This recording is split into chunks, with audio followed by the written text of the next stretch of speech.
So my name is Rosa and I've been volunteering with Fighting Words since the Dublin Centre opened in 2009. I originally joined as an illustrator when they were first starting primary school workshops, and then over the years had the opportunity to get involved in lots of different workshop models in lots of different ways. Subsequently in that time I have gone on to train as a secondary school teacher, so obviously have been able to think about all the ways that the ideas and methodologies that we see in the Fighting Words workshops can be applied in mainstream and vice versa. I think one of the things that makes the Fighting Words model really powerful when you're talking about communities who have been marginalised for a range of reasons, whether it's economic or disability or membership of certain groups, is that the nature of creative writing centres the creator as an expert. So if for whatever reason you haven't accessed mainstream education for a long time, if English isn't a language you're very comfortable with, because you are creating a narrative around your experience, your instincts, the stories that you think are funny or entertaining or scary, you cannot go wrong. And that ability to be expert, to be right, to get it right, to be confident, I think can be really powerful. And it's one of the ways that we can most easily share success with students who otherwise might struggle to access some parts of the curriculum, or who may find that the kind of average classroom experience often sets them up for a struggle. If you're sitting in a small group of two people and they say, well, what do you think happens next? And you say, well, I think the bird explodes. If the response of the adult near you is, oh, that sounds amazing, do that, you're very quickly building up that sense of confidence and expertise that I think can help people feel like this is maybe a safe environment, and then maybe I can try things that normally I would just not be willing to try. I think one of the most interesting things that I see over and over again when we work in context outside of what people might think of the mainstream, so somewhere like Oberstown, maybe with groups working directly with people with additional needs, that kind of thing, is you repeatedly see the shock of the fact that I can do the thing and do it well. And I think very often people see particularly books as being something for smart people, for educated people, for rich people, for people who live in big houses, and not really anything to do with them. And therefore all of the work of creating something like a book is not really to do with them. And I think bringing the fact that something that you always assumed was for other people to someone and saying, no, you're really good at this is great, I'm fascinated, I think can have that kind of really positive impact. And particularly in those contexts where often you're working with smaller groups, I think the ability to take almost as an oral history. So it's not about a writing test or a spelling test, it's just about where you think stories might go, what characters might happen. And very often in those contexts, we see an awful lot of autobiographical work coming out and helping people to make sense of a narrative or pull a story out of something or turn the character that's clearly autobiographical into a superhero at the end, I think can be quite empowering, and just constantly removing those barriers. I mean, we're writing a book, but it can be 50 words long. And when I say writing, you can say it if you want, and I'll write it down. I'm just so interested in what you have to say because it's amazing. I think is part of what makes that so compelling for people. And then that shock of, I didn't think I could do this. You'll so often see the teachers or the workers who work with them every day jumping on that and going, well, we knew you could, and we also think you can do these other things. And it's just that sense of a creaky hinge maybe opening slowly that hopefully allows for other opportunities to come afterwards as well. I think attention is quite a powerful thing. And even the simple act of maybe a young person who perhaps normally puts themselves to the back, or attention only falls on them when they've stepped out of line, when they need to stop doing a thing, when they should maybe, pick up, do the thing, stop the thing. And if a lot of the attention that comes on them is negative, we know from working with young people that sometimes those young people still want the attention because attention is so powerful. And if you can turn around and say, well, we're going to give you that attention, everyone in the room is going to stop, we're going to listen to your story. And very regularly I would see, particularly teenage groups, you zero in on someone who has written a story and they've tried to go for every boundary. They've tried to write a really ridiculous character that the English teacher wouldn't allow, and lots of violence has happened and everything has exploded, and it's officially a bad story in terms of what you might look for in an English class. And then we spotlight them and we say, read it out to everybody, and everyone's going to give you all of their attention, and then everyone's going to tell you what's great about what you did, and you're going to get a round of applause.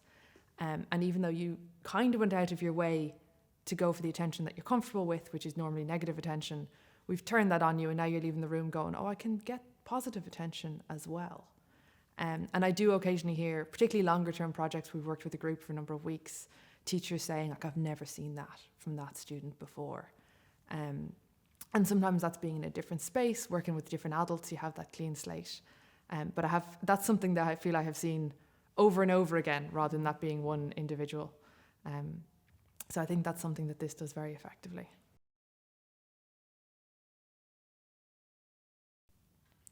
I think if you're looking to do something similar to this in your classroom, and you definitely should, because it works, it doesn't have to be in a special place with pink curtains, and you don't have to have special fighting words people. You should certainly do this in your classroom. I think it's important to set aside enough time. It's maybe not something you're going to get done in a 10-minute block. It might be a half an hour block. And I think it's important to let the students know that we're doing something different and it has different ground rules. I know for a lot of people doing this in their classroom for the first time, their nervousness is that it is so different, and how will, particularly if you're from maybe primary school, how will they adapt? Because normally I say capital letters are important, and normally we worry about our full stops, and just say this is a different special thing. Like when we do art, it's okay to use your markers. Like when we do PE, it's okay to shout. We're going to do this particular thing, and these are the things that are going to be okay. These are the things that I want you to have boundaries around. And for us in Fighting Words, the boundaries are always, we're not going to do anything too violent. If you're struggling to set that boundary up, I always say to primary school teachers, you've got a goldfish at home that you read stories to at night, and it tends to go upside down and look a bit sick if it gets too bloody. So for the sake of the goldfish, it's not about me, I love violence, but for the sake of the goldfish, we're going to keep violence to a minimum. And we're going to have this super creative time together, so I don't really need to hear about the Gangster Granny or Harry Potter or whatever. We're going to go for something totally new. They're kind of your own ground rules. And then I think it's for you, the teacher, to give yourself the space to not worry about the outcome. We can be really invested and really defensive of the outcomes of our students in the classroom. And that's a really good thing. It's really important that your students do well. You should aim for that. But if you are worried about whether or not the story is good or bad, your students are going to be trying to guess what you want them to say. And you're kind of starting to break into the process. So it's to set up some very basic ground rules for them, and then set up some ground rules for yourself, that you don't have an ending that they need to get to. That, you might think it'd be really cool if they did a penguin, but it is okay if they do a toothbrush. And try and keep yourself a little bit out of the process, and trust that the students will find a story that they enjoy. And so long as they've enjoyed it, that was the success that you were looking for.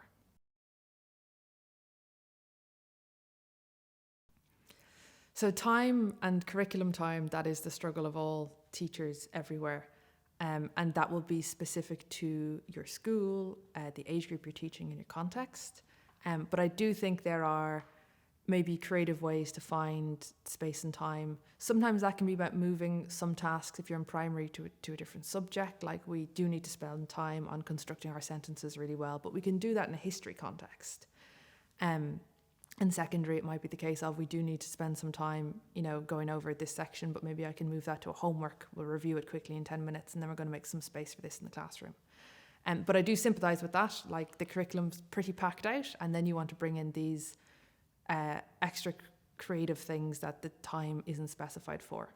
The thing I'd say to think about is, if you could instill enthusiasm for writing in your students, and if you could instill happiness and creativity and a confidence to take on writing tasks, if you think about how much time that's going to save you over the rest of the year, when you could have been trying to persuade students to pick up pens, when you could have been trying to persuade students that they can write, if spending a couple of hours at this point in your teaching helps instill a confidence and a nice group dynamic and a kind of faith in you as a teacher, you might be buying yourself time back rather than making time that isn't there. So in terms of facilitation, the great thing about something like Fighting Words is it's not you, it's the kids.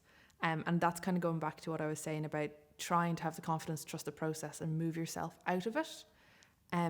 Again, very simple ground rules, get students buy-in, and sometimes get students to facilitate one another. So, for example, the secondary school workshop starts with 2 students standing up and improvising.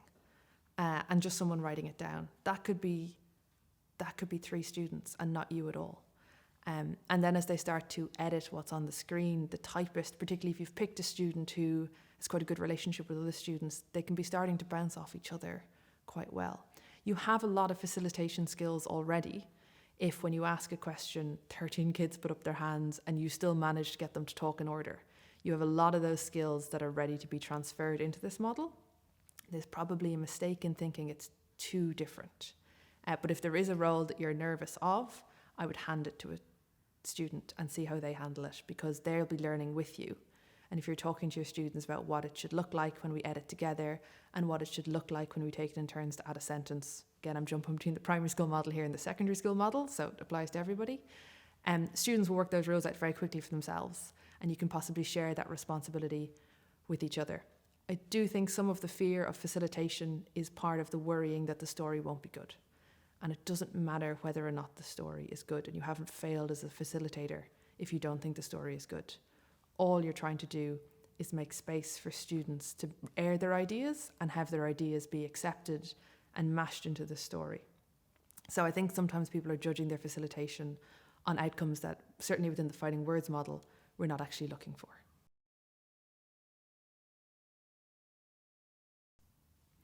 So a number of years ago, I saw a woman called Professor Louise Archer from King's College London speaking about career choices of secondary school students and how career choices are formed. And she had done some really interesting research reaching all the way back to primary school age that found, by and large, people want to become things that they already think they're like.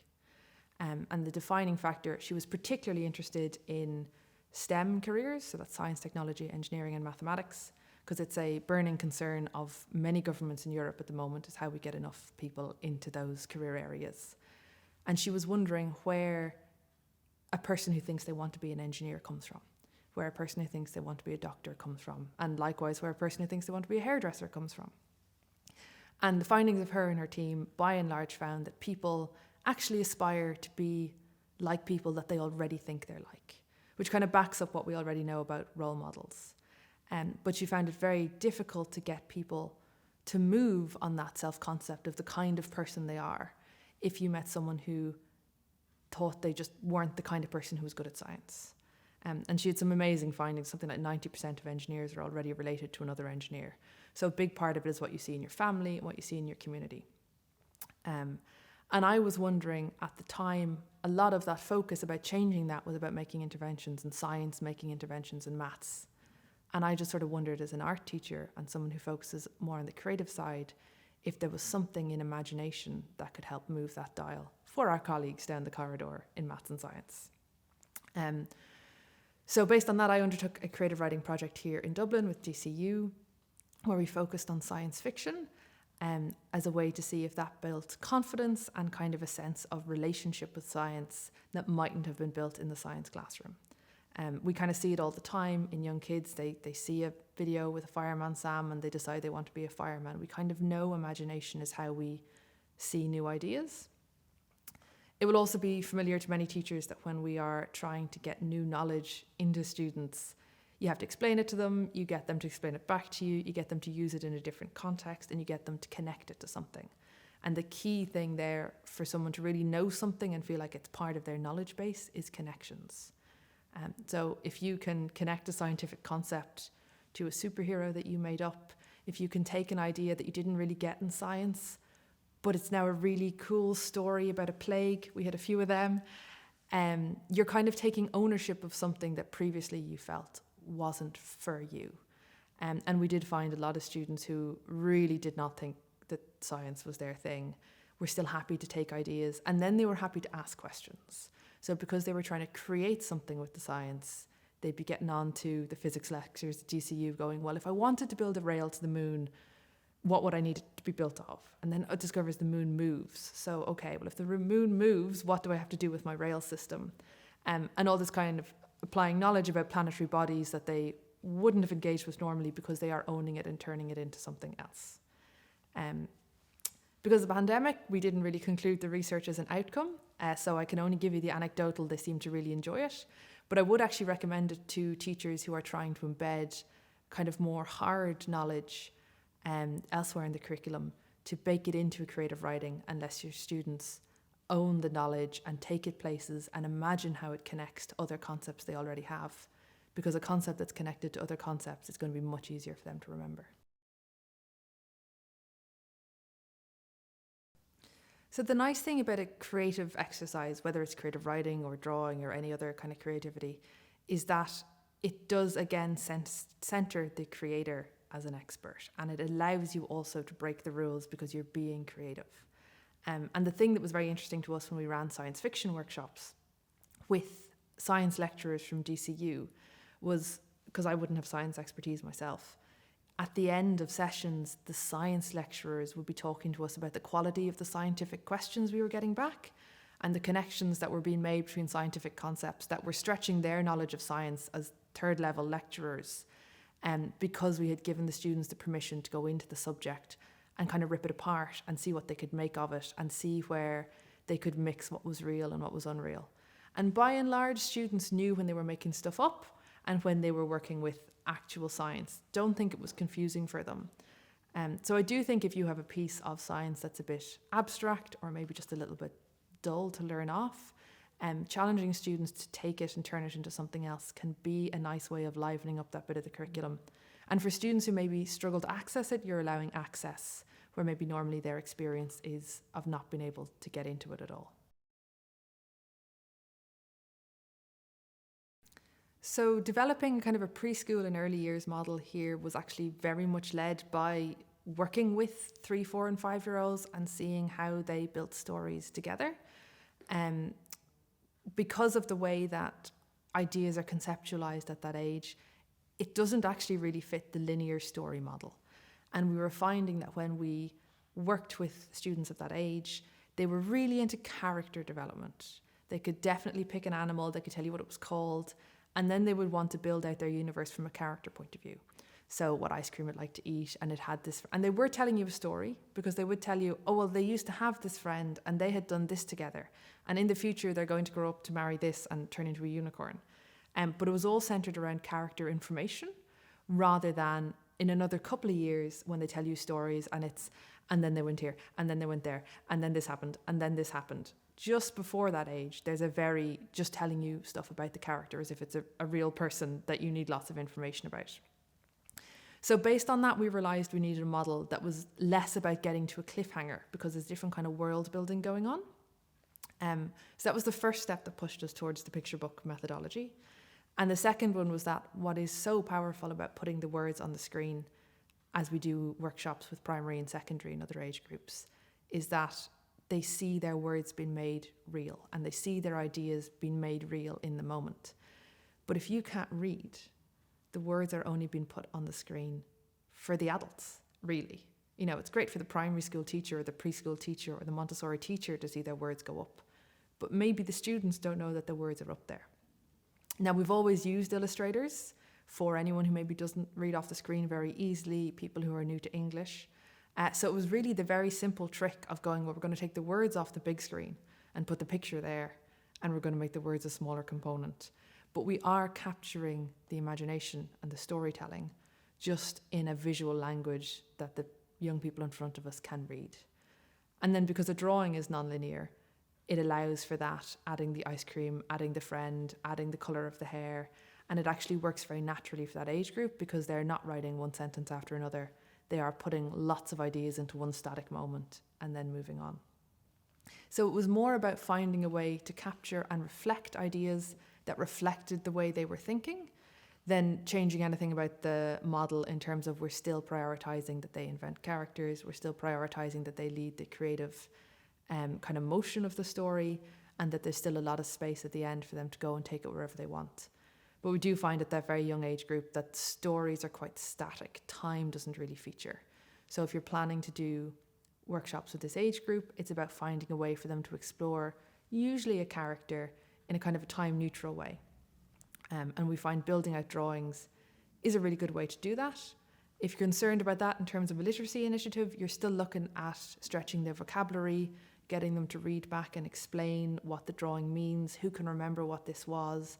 It's a very, very oral process.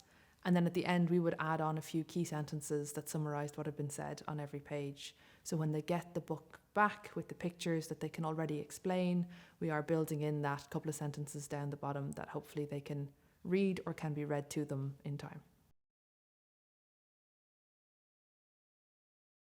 I mean, I think in terms of trying to get into this kind of teaching in your classroom, the resources you need, the things you need to read, there aren't really any. You have it in you, trust your kids. You need some pencils, you need some paper, you might need some colours if you really want to go for it. There are videos available of workshops that have been recorded of Fighting Words, and I think it is really, really valuable to see how other facilitators respond to ideas, how they deal with two conflicting ideas, how they maybe raise the energy or calm the energy as needed. And I think one of the best resources we have as teachers are our peers. So it's an opportunity to observe someone who's maybe not in your school. But for my money, the resources you need to get this going in your classroom is just to decide for go for it, and you really should.